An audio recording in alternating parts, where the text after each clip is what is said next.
Tonight we're going to read A Wrinkle in Time. I remember this book way back when I was in a 6th grade reading class. It was one of the first books that really affected me in thinking about science fiction and the science involved in what the fictional world it had, especially the parts about more than 3 dimensions and worlds with less. I don't want to get into the content. We're just going to be reading it. I read it. It affected me, but I really haven't read it since. So there's a lot of the content I don't even remember. So I'm going to be going through this journey with you guys.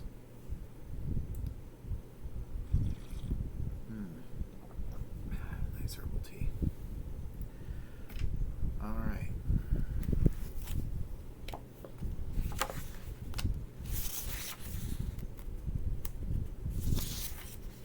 Wrinkle in Time. Okay. Well, we can start with An Appriciation by Quindlen.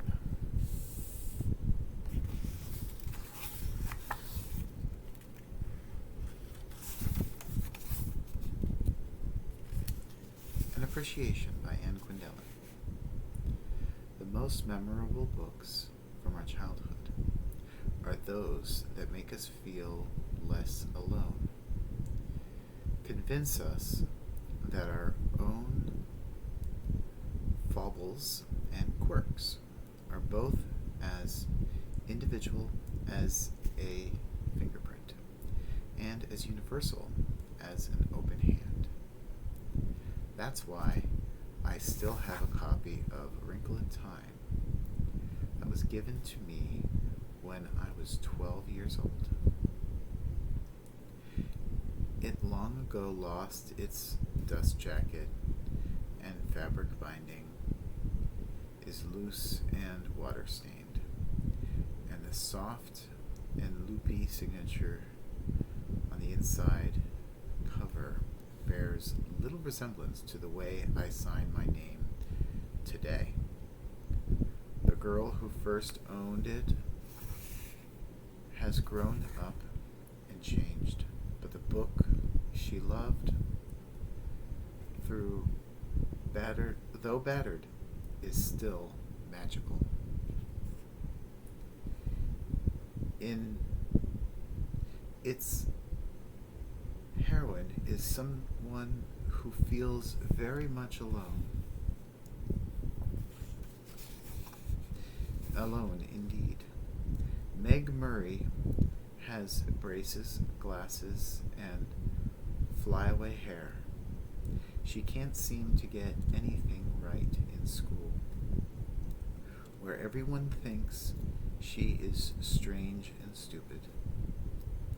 And she runs up against some real nastiness at a young age.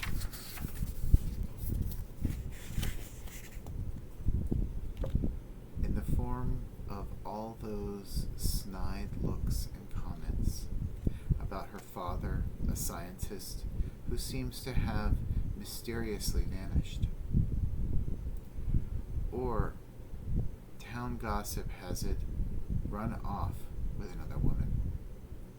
But Meg doesn't know real evil until she sets out on a journey to find her father and bring him home.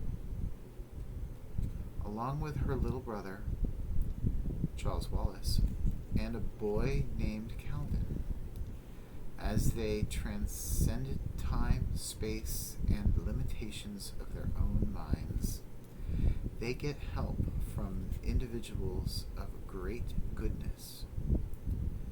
Mrs. Watson, Mrs. Witch, and Mrs. Who. The Happy Medium, and Aunt Beast. But the climax of their journey is a showdown with IT, the cold and calculating disembodied intelligence that has cast a black shadow over the universe. In its quest to make everyone behave and believe the same. If that sounds like science fiction, it's because that's one way to describe the story. Or perhaps you could call it the fiction of science. The action of the book, the search for Meg and Charles Wallace's missing father, relies on something called a tesseract, which is a way to travel through time and space using a fifth dimension. Although there's even a little illustration to make it easier to visualize. I still am not certain I do. Of course, Meg, who is so bright she can do square roots in her head, doesn't entirely understand it either. For just a moment, I got it, she said. I can't possibly explain it now, but for a second I saw it. The truth is, I'm not a fan of science fiction. And my math and physics genre has always been weak. But there's plenty in the book for those of us predisposed towards the humanities as well. Mrs. Who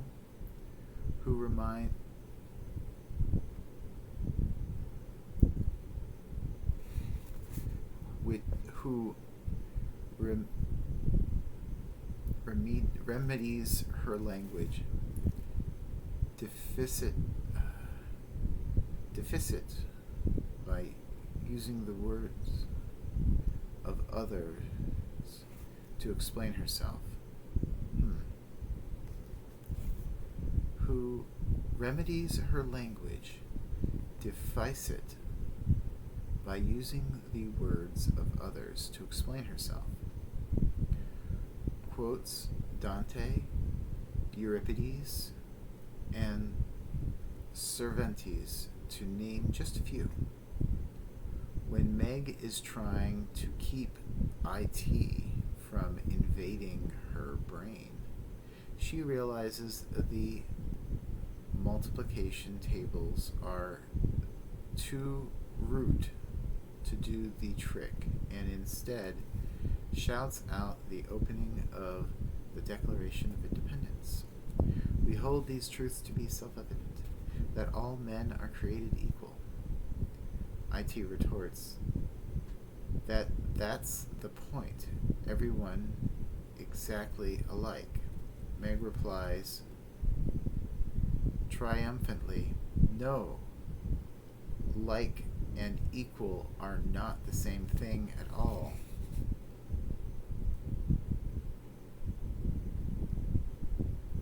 Madeleine E. Engel published Wrinkle in 1962, after it was rejected by dozens of publishers. And her description of the tyranny of conformity clearly reflects that time. The identical houses outside which identical children bounce balls and jump rope in mindless unison evoke the fear so many Americans had of communist regimes that enshrined the interests of state-minded order over the rights of the individual. Who do you think we have wars at home?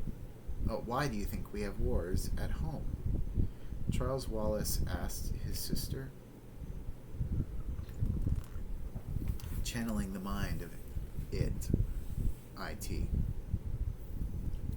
Why do you think people get confused and unhappy?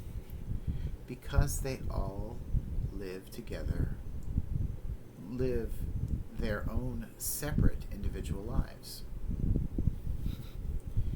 He tells Meg what she already knows from her own everyday battle. Differences create problems. But while Elengil's story may have originally been inspired by the gray sameness of the communist countries, it still feels completely contemporary today, except maybe for Meg's desire for a typewriter to get around her dreadful penmanship.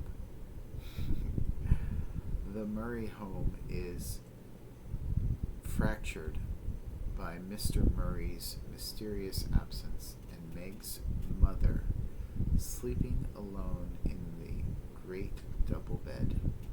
Calvin may look like a golden boy, but his family barely notices he's alive. Even more timeless is the sense Meg has of herself as someone who doesn't fit in, who does everything wrong. Conformity knows no time or place. It is the struggle all of us face to be ourselves despite the overwhelming pressure to be like everyone else. Perhaps one of the most compelling and moving descriptions of the internal battle comes near the end of the book, when Mrs. Whatsit tells the children that life, with its rules, its obligations, and its freedoms, is like a sonnet. You're given the form, but you have to write the sonnet yourself. What you say is completely up to you. On its surface, this is a book about 3 children who fight an evil force threatening their planet. But it is really about a more primal battle all human beings face: to respect, defend, and love themselves. When Meg pulls the ultimate weapon from her emotional arsenal to fight for her little brother and for good, it is a great moment, not just for her, but for every reader who has ever felt overlooked, confused, alone. It has been more than 4 decades since I first read A Wrinkle in Time. If I could tesser, perhaps in some different time and place, I would find a Meg Murray just my age, a grown woman with an astonishing brain, a good heart, and a unique perspective on how our differences are what makes life worth living. Oh, how I would like to meet her.